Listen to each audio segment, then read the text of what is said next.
जय श्री कृष्ण दोस्तों। भगवान कृष्ण और राधा रानी अपनी कृपा अपना आशीर्वाद आप सभी के ऊपर सदैव बनाए रखें। आज हम सब वैशाख महात्म्य के 14वें अध्याय का श्रवण करेंगे। अगर आप सब इसके पहले की कथाएं नहीं सुने हैं तो जरूर सुन लीजिए और आप सभी भक्तों का आज की कथा में हार्दिक स्वागत है।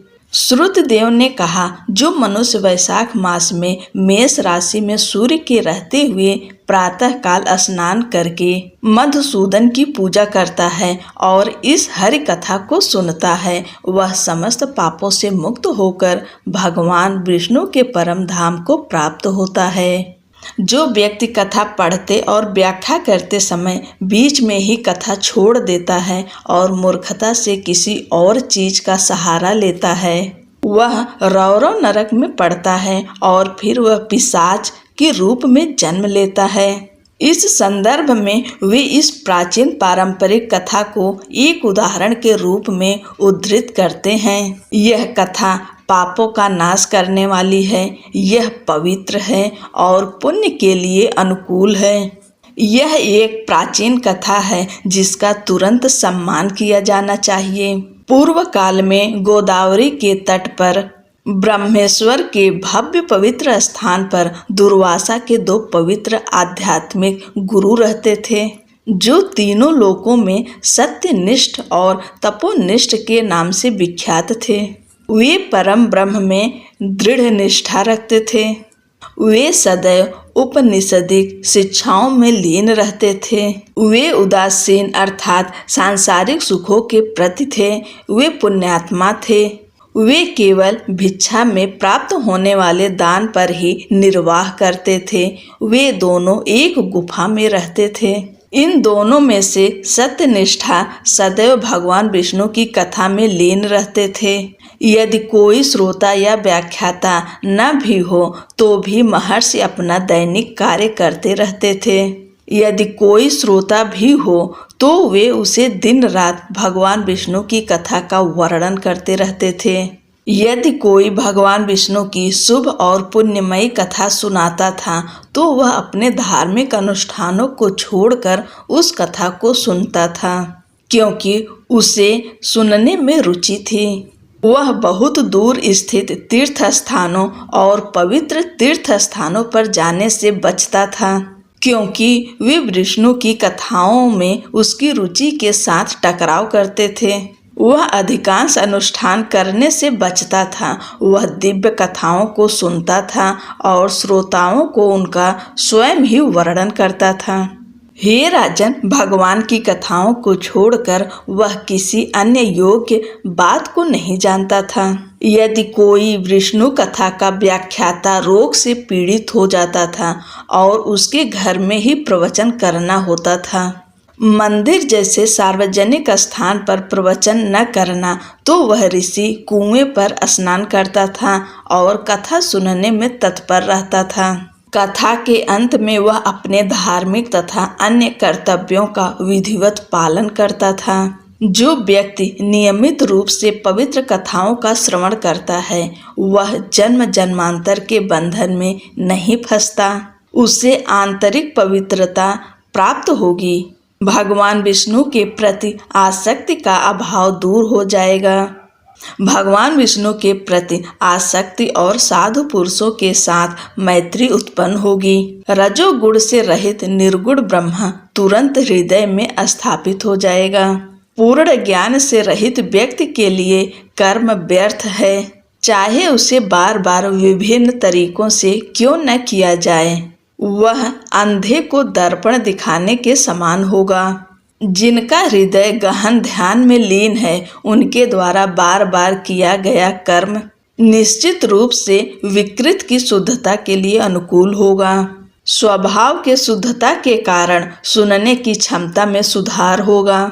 सुनने से व्यक्ति को पूर्ण ज्ञान प्राप्त होता है और फिर वह ध्यान करने में सक्षम हो जाता है।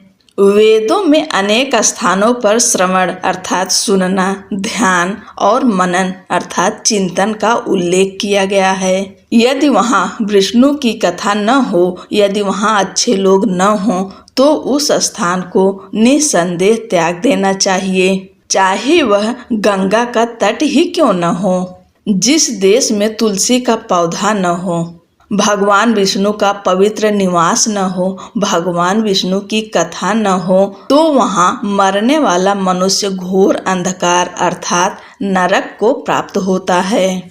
यदि किसी गांव में भगवान विष्णु का निवास अर्थात मंदिर न हो, तो न कोई काला मृग हो, न भगवान विष्णु की कथा हो, न ही साधु पुरुष उसे जानते हो, तो वहाँ मरने वाला मनुष्य तुरंत कुत्ते के रूप में जन्म लेता है और 100 जन्मों तक इसी प्रकार जन्म लेता है। ऋषि सत्यनिष्ठ ने उपनिषदों का गहन अध्ययन किया और उनमें निहित शिक्षाओं पर विचार किया और इस निर्णय पर पहुँचे, वे हमेशा भगवान विष्णु की कथाओं में आसक्त रहते थे। वे भगवान विष्णु की स्मृति में लीन रहते थे। वे इस श्रवण से श्रेष्ठ कुछ भी नहीं मानते थे। दूसरा तपोनिष्ठ अनुष्ठानों का सख्ती से पालन करता था। वह मूर्खता पूर्ण रूप से जिद्दी था। उससे न तो स्वयं विष्णु की अच्छी कहानियां सुनाई और न ही सुनी। जब कथा सुनाई जा रही थी तब भी उसने कथा छोड़ दी और तीर्थों में पवित्र स्नान के लिए निकल पड़ा। हे राजन, एक तीर्थ में भी जब कथा प्रारंभ होती थी तो वे चंचलता के कारण धार्मिक अनुष्ठान छूट जाने के भय से बहुत दूर चले जाते थे। उनके संपर्क में आने के बाद लोग अपने घरेलू कामों के लिए चले जाते थे। उनके पास विष्णु की कथाओं के श्रोता या व्याख्याता कोई नहीं थे, बल्कि केवल कर्म करने वाले लोग ही थे। उस दुष्ट बुद्धि दुराचारी ऋषि का समय इसी प्रकार व्यतीत हो गया। भगवान की कथा कभी उसकी जिह्वा या कान तक नहीं पहुंची। ऋषि बाद में मर गया और तुरंत ही अपने अधर्म के कारण पिशाच बन गया, क्योंकि वह दिव्य कथाओं को सुनने या व्याख्या करने वाला नहीं था और क्योंकि वह दुष्ट और हठी था। फिर उसने एक समीप वृक्ष पर कब्जा कर लिया। उसका नाम चिन्नकर्ण, कान कटे हुए बहरे रखा गया। वह मजबूत नहीं था, उसका कोई सहारा नहीं था, उसे खाने के लिए कुछ नहीं मिलता था। उसका गला, होठ और तालू सूख गए थे। दिव्य गणना के अनुसार वह 10,000 से अधिक वर्षों तक इसी प्रकार यातनाएं झेलता रहा।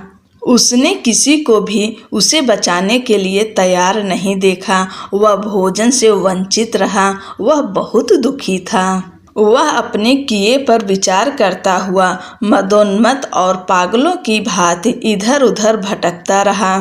भूख से व्याकुल होकर इधर उधर भटकता हुआ वह मोहग्रस्त बुद्धि वाला दुरात्मा शांति और सुख को प्राप्त नहीं हुआ। उस आत्मा पर जो वायु बहती थी वह उसके अंगों को अग्नि के समान जलाती थी। जल प्रलय करने वाली अग्नि के समान गर्म प्रतीत होता था। फल फूल आदि विष के समान प्रतीत होते थे।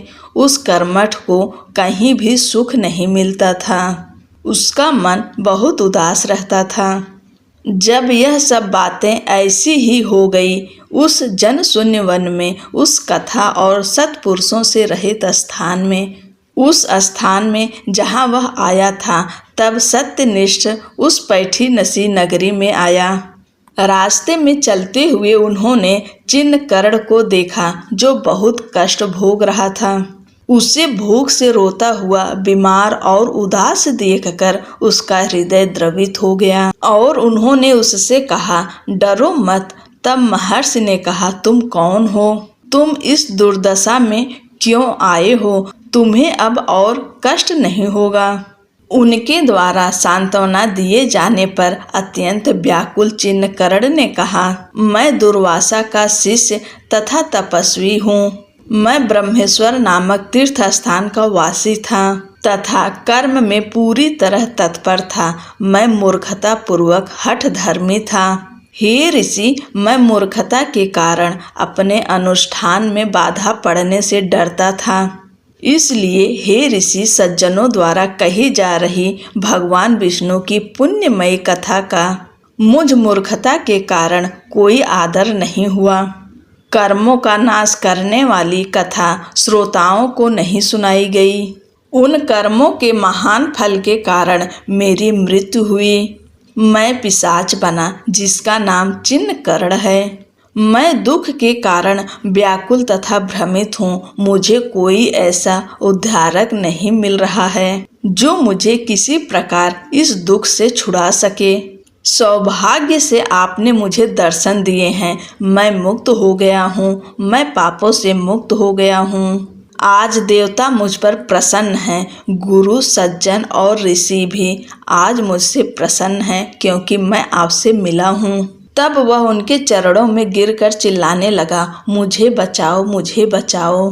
तब महान यशस्वी सत्यनिष्ठ को दया आ गई। महर्षि ने अपनी अत्यंत प्रसन्नता पूर्ण तथा आनंदमय भुजाओं से उसे उठाया। तब विधि पूर्वक जल पिलाया गया तथा वैशाख मास के महात्म्य को सुनकर जो उत्तम पुण्य उसे प्राप्त हुआ था वह उसे दे दिया गया। उस पुण्य के प्रभाव से उसका सारा अशुभ तुरंत नष्ट हो गया। वह पिशाच योनि से मुक्त हो गया। उसने दिव्य शरीर धारण किया। वह दिव्य हवाई रथ पर सवार हुआ। उन महर्षि को प्रणाम करके उसने विदा ली तथा उनकी प्रदक्षिणा की। फिर वह विष्णु के महान लोक में गया। तत्पश्चात बुद्धिमान सत्यनिष्ठा वैशाख महात्म्य सुनने की महत्ता के विषय में बार बार विचार करते हुए पैठी नसी नगरी में गए।